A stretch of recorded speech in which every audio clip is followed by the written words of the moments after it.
Hello everybody and welcome back to Linda Tina TV. If you're not part of the LT family, welcome to my channel and do consider hitting the subscribe button.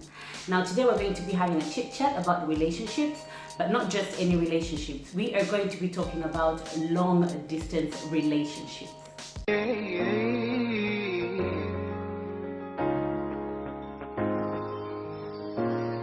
You trying to make me, I wanna leave and you're making, yeah. I try to see the one I need to love. The first thing before you even attempt to go into a long distance relationship, it's very important to know the kind of person you are and the kind of person your partner is. Do you have trust issues? Do you need physical attention very much? Like it's that much important to you for your partner to be physically available there for you? These are things you need to take into consideration, because if you're the kind of person, for example, who can't take your partner's word for where they are or who they're with, and you can't actually physically prove it because you're not there, then probably long distance relationships are not for you.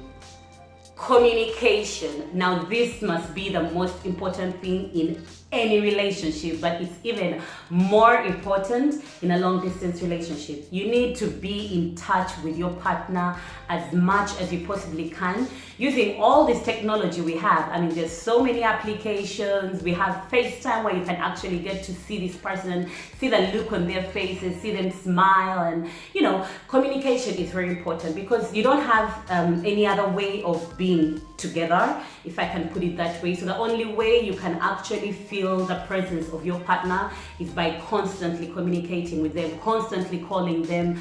Funny enough, my husband and I were not the kind of people who called each other so much. Up to now, we don't call each other so much. But his message was the first one I got when I woke up in the morning, and he's the last person that said goodnight to me when I slept. So before I slept. And so this was something that kept us, it kept the bond strong. Finding time to see each other. Now, I know people are in long distance relationships for various reasons. It could be for studying, for working, and any other reason. So it can be difficult sometimes to actually find time in between the year or months to see each other.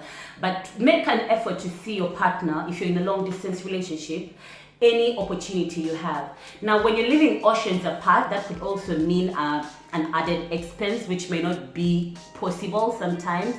But personally, if I spent, let's say, more than a year without physically seeing my partner, I don't think I could do it. Me and my husband didn't spend more than 3 months without seeing each other. He didn't really come to Uganda all these times we saw each other. We met halfway. I didn't have to come to Italy, so sometimes we met halfway. One, to save on costs, to save on time to fly across oceans. And so I think when you're getting into a long distance relationship, you need to have a plan of when you will be able to see each other that is not so long. Because let's be honest here, we all have needs and the temptation can be real. Trust. Now, if you have trust issues, do not even bother with a long distance relationship. Now, when I was with my boyfriend at the time, I would go out and I'd just send him a message and tell him I'm going to be going out with my friends. He doesn't know who my friends are. He doesn't know what time I'm going to be back, but he has to take my word for it. There are times he would tell me, oh, I'm flying out of the country for work and maybe I won't be in touch for about 3 days.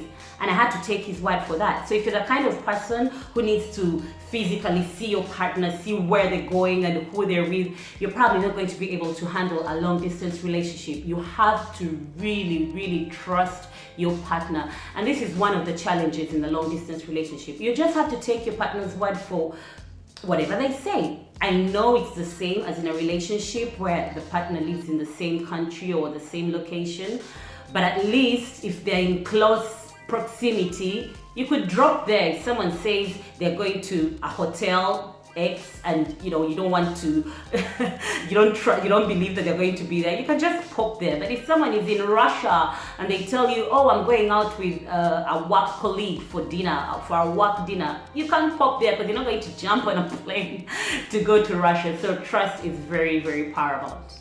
Last but certainly not least, which is the reason why I even accepted to be in a long distance relationship to start with, is having a plan for when you're going to finally live in the same location.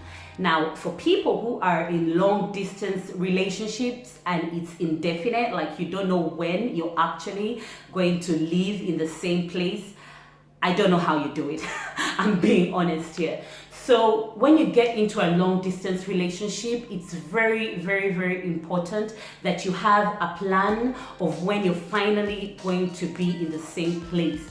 So I was still at the university when I met my husband, and so the plan was I finish uni and maybe continue to work a little bit because I still had a job, and then move to Italy, or if his work in my country was going to continue, he would move to Uganda. But we weren't in a relationship where I don't know when he's ever going to live in my country. I don't know when I'm ever going to live in his country. This is something I think every person who's getting into a long distance relationship should discuss. And if the time is too long, then maybe the relationship won't work. I mean, if someone is going somewhere and they're going to be there for 5 years, and you won't be able to see them for 5 years, and you won't be able to live together for 5 years, you may want to rethink that relationship. The other thing I could add is that even when you have a plan of when you're going to actually be in the same location, you need to discuss in depth about who's moving where. If it's something like someone studying abroad and they're coming back home, or working abroad and they're coming back home at the end of their contract, that's fine. But if it involves moving to a different country, to a different continent, to a different town, these are things that have to be discussed in depth. If you don't already know and you're new to my channel, I am born and raised in Uganda. I moved to Italy, Milan, which is far from my country. I had to move away from my family, from my friends, from the place I knew. So I had to be ready to make that sacrifice. And it's something we talked about, you know. So if it involves moving a very, very long distance, or even just moving from a place that's familiar to you, it's something you need to discuss very, very importantly. If you stuck around till the end of this video, thank you so much for watching. Have you been in a long distance relationship? Please leave your comments down and let me know how you survived it. And if you plan on going into a long distance relationship, I hope this was useful. Thank you so much for watching, and see you in my next video. Bye bye.